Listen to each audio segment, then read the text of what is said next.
दोस्तों आदाब सलाम नमस्कार। आज के एपिसोड में हम बात करेंगे जन सुराज के सूत्रधार प्रशांत किशोर की रणनीतियों के बारे में।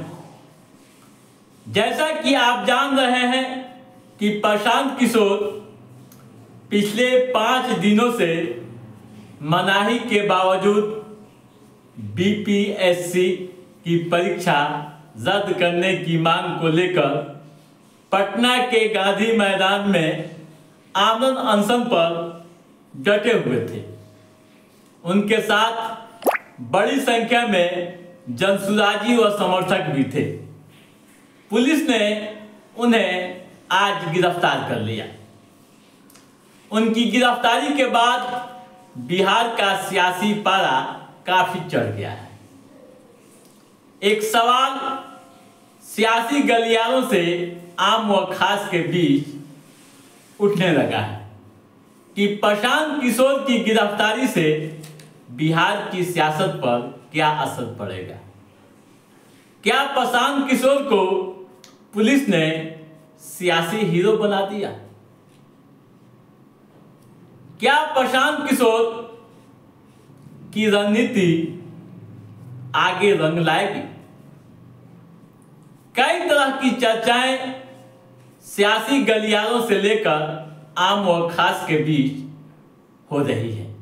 यह भी चर्चा हो रही है कि प्रतिपक्ष के नेता तेजस्वी प्रसाद इस मामले में चूक कर गए और प्रशांत किशोर ने बाजी मार ली। दोस्तों, पहले क्या है मामला उसको समझते हैं और फिर क्या असर बिहार की सियासत में पड़ेगा हम अपनी बात रखेंगे।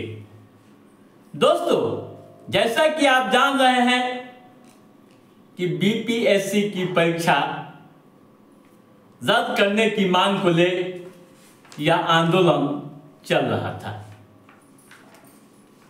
बिहार की राजधानी पटना में छात्र पूरी तरह से आंदोलित थे। आज पुलिस उन्हें उठा ले गई। आमरण अनशन स्थल पर भारी हंगामा भी हुआ, इसका विरोध भी किया, लेकिन पुलिस नहीं मानी और ले गई। दोस्तों, उनकी गिरफ्तारी को सियासी पंडित अलग अलग तरीके से देख रहे हैं। राजनीतिक विश्लेषकों की माने तो आप समझ लीजिए कि प्रशांत किशोर की लोकप्रियता युवाओं के बीच इस आंदोलन से काफी बढ़ गई है। उनका सियासी कद भी काफी बढ़ गया है। भले ही वे जेल में रहेंगे, लेकिन उनके कार्यकर्ता अभी पूरी तरह से एक्टिव मोड में हैं। दोस्तों, प्रशांत किशोर की गिरफ्तारी या यूं कहूं कि बीपीएससी परीक्षार्थियों का आंदोलन वैसे समय में चल रहा है जहां इसी साल विधानसभा चुनाव भी होना है। चुनाव को ले सियासी पारा पहले से ही चढ़ा हुआ है। सबसे बड़ी बात यह है कि तेजस्वी प्रसाद यादव इस मामले में चुप कर गए। जो सियासी पंडित बता रहे हैं, जो रणनीतिकार बता रहे हैं, उनकी माने तो तेजस्वी प्रसाद यादव को इसका असर चुनाव में पड़ेगा।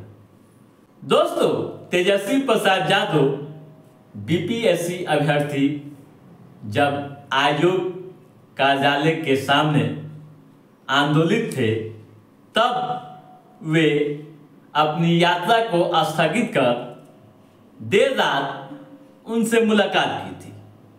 यानी उनसे मिलने पहुंचे थे, साथ देने का वादा भी किया था, लेकिन उसके बाद उनकी गंभीरता इस मामले में नहीं दिखी। इस बीच जनसुराज के सूत्रधार प्रशांत किशोर अभ्यर्थियों के समर्थन में खुलकर सामने आ गए। अभ्यर्थियों के समर्थन में गांधी मैदान में आमरण अनशन का सिर्फ ऐलान ही नहीं किया, बल्कि 5 दिन पहले ही अनशन शुरू कर दी। अनशन के दौरान उन्होंने तेजस्वी प्रसाद यादव और राहुल गांधी से भी अभ्यर्थियों के आंदोलन में साथ देने की अपील की थी।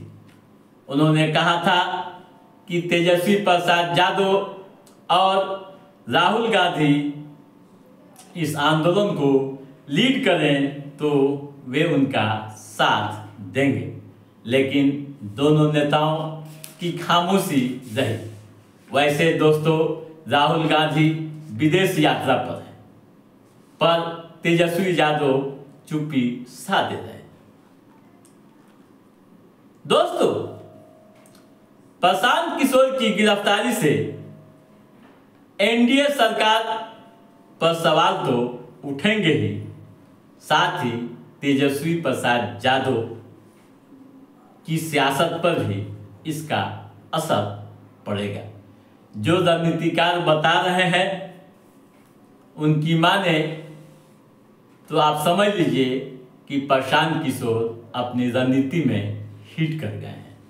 वैसे दोस्तों, आगे क्या होगा यह तो समय तय करेगा, लेकिन इस तरह की राजनीतिक परिस्थितियां दिख रही हैं, उसको ले कई तरह से आकलन किए जाने लगे हैं। वैसे दोस्तों, एक और बात मैं बता दूं कि प्रशांत किशोर की गिरफ्तारी के अलावा दूसरा कोई विकल्प भी सरकार व प्रशासन के पास नहीं था। कैसे, यह भी आप समझ लें। 2 कारणों से प्रशांत किशोर को गिरफ्तार करने के लिए मजबूर होना पड़ा। पहला कारण, मनाही के बावजूद गांधी मैदान में आमरण अनशन पर बैठे थे। धरना के लिए प्रशासन ने उन्हें गर्दनी बाग में स्थान सुरक्षित किया था, लेकिन प्रशासन की बातें नहीं माने। हालांकि प्रशासन ने उन्हें इस बाबत अवगत भी करा दिया था, अलर्ट भी कर दिया था। इसकी अवहेलना वे आमरण अनशन पर गांधी मैदान में बैठे रहे। ठीक है। दूसरा कारण दोस्तों, डॉक्टरों की सलाह, यानी डॉक्टरों ने सलाह दी थी कि प्रशांत किशोर अगर आगे आमरण अनशन करते हैं तो उनकी हालत और खराब हो सकती है, सेहत बिगड़ सकता है। ठीक है। तो आप समझ गए होंगे कि पूरा मामला क्या है, इसका क्या असर बिहार की सियासत में पड़ सकता है। तो दोस्तों, आज के इस एपिसोड में बस इतना ही। हमारा ये एपिसोड कैसा रहा आप लाइक और कमेंट करके हमें जरूर बताइएगा। यदि आपने हमारे चैनल को सब्सक्राइब नहीं किया है तो सब्सक्राइब भी कीजिएगा, ताकि इस तरह की महत्वपूर्ण गतिविधियों संबंधित जो भी अपडेट है उसे हम समय समय पर आप कभी पहुंचाते रहेंगे। तब तक आप अपने दोस्त को दीजिए इजाजत।